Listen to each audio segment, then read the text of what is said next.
I am Slick Nick, and I am here to enlighten you, to raise your IQ, your EQ, your perspective of the world. Because let's face it, you need me in your life. I'm 40 years old. I'm like a father figure to you. I really am. That's the reality of it. So let's check out this comment that I received, and I love this. I made a video recently this week. I had a full beard and I shaved it off. So naturally, what comment would you expect on that video? None other than our friend Brandon Hunter. What did he have to say? He said, quote, "Hey Nick, now that you are officially the red pill Chad Dad, may I ask what moment red pilled you? Most people have something that red pills them. Sorry if you've already discussed it in many of your videos," end quote.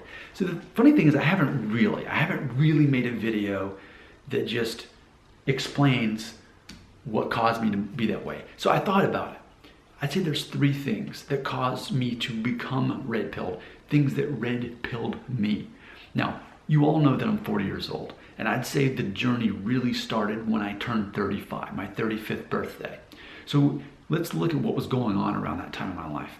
So for one thing, naturally, as you get older, you tend to have a better perspective of the world because you learn from your mistakes and you become better from it. You were rejected more. Therefore, when you are accepted, you can appreciate that even more. You learn how better to manage your emotions and your time and what you're even focusing on and giving value to in life. When you're 30, by the time you're 35 years old, you reevaluate what actually matters in your life. So that already was going on. It was almost like I turned 35, and then that same day, I had this epiphany that, wow, so my emotions are up to me? So the choice to be offended or to feel disrespected or someone hurt my feelings, that's always my decision. It's never up to the other person. It's a breaker switch that you can just turn off. So it's little things like that. Like I turned 35 and I had that epiphany. So that already, as you can see, is red pill thinking because it's focusing on what you can control, not on what you can't, and not giving control over your own life to other things, but instead creating your own happiness, not chasing it, not being at the mercy of someone else. So that already happened. Just imagine 35 years of living on a planet where you've experienced a lot of rejection and a lot of failures and a lot of acceptance and a lot of success, life experience. It ultimately gives you a better focus on life, paying attention to what actually matters, which is ultimately the things you can control. But you also have a better skill set in life to help navigate you there. So that was the first part of being red pilled, starting 5 years ago when I turned 35. I would also tell you though, it has a lot to do with what I was doing for a living at the time. And what I was doing for a living at the time is I was working for a company as the manager of a department that worked on retention. So it was my job to retain workers, truck drivers to be exact. And so they said, Nick, let's see if we can figure this out. So they handed me a department. I grew the department. I was able to figure out the 5 reasons why we were losing drivers and therefore how we could prevent it.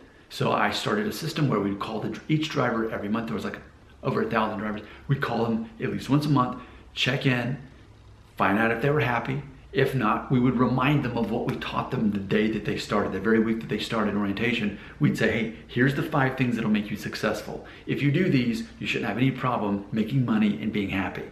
And of course, guess what? The people who ignored that and didn't do that were the ones who were unhappy and didn't make money. And then they'd blame other people, and then we'd remind them, well, we've studied this for years now, actually, and it was true by that point.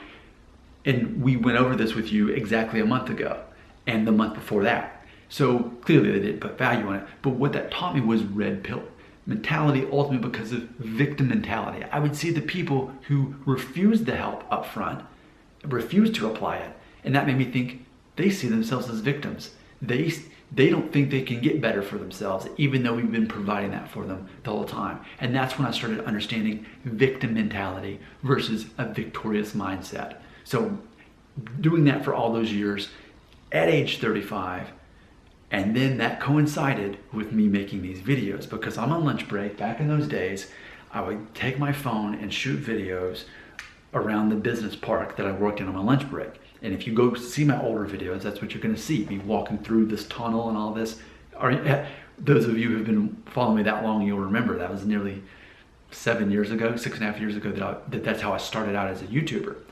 And so around that time, now I'm realizing that, oh, you can control your own emotions. You don't have to send this to other people. I was seeing these people that was trying to help at my job, and a lot of them didn't want my help, but the ones who thought like victorious people like I do, they were successful. So then on top of that, I'm making these videos. And keep in mind, I'm not interested in the topic of hair loss. I'm interested in the topic of making ad revenue so that I can make $500 on the side. And that's exactly what these YouTube channels do. Granted, as on the side of that though, I realized that there's a lot of people who need my mentorship. They need direction. And the real issue isn't that you're gonna go bald. The real issue is you haven't figured out your identity, you haven't figured out what you're good at or bad at, because you're younger than me. I'm older, so I've figured those things out. But ultimately, I realized that my audience, for the most part, was very blue pill or black pill. There were very few viewers who could accept that what makes a man attractive is not really so much your looks. That's 1 out of 10 things. But using red pill mentality, I would teach you that if you are focused on your looks, focus on your physique, because you can actually control that. You can control how little fat has to be on your body and how much muscle can be on your body and how you choose to dress also. You don't have to spend a lot of money, but you can work with what you got. And that will be the first thing people see. But beyond that, they need someone who's confident, someone who believes in themselves. They need someone who's more interested in them, not themselves. Because that makes you interesting when you're more interested in what the other person. When you only say enough words to get the other person talking about themselves, that's ultimately what makes you attractive. So I started realizing I'm catering my videos to an audience who largely is that victim mentality, is that blue pill or black pill mentality. And it's been very rewarding for me as the content creator of these videos, because I've been able to actually help a lot of people. And I've noticed here recently, in this past year, when I've really focused on being red pill and making that the main theme of this channel, that I have less and less people sending those daily comments, hey Nick, can I send you a picture and you can tell me if you're bald? Because, well, I've made it very clear, you can predict that yourself, first watch the videos and then you tell me.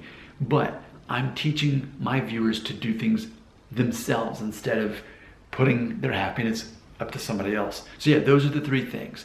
Turning 35 already kind of pinpoints that crossroads of information that you have, that life experience.